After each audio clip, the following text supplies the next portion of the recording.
trying out this simple, little easy wine opener.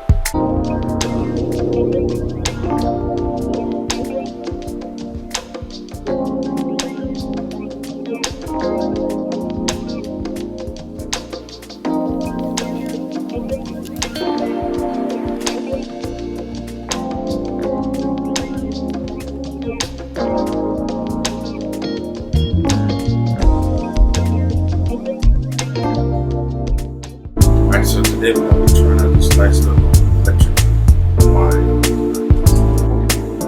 Snap this off the bottom, cut your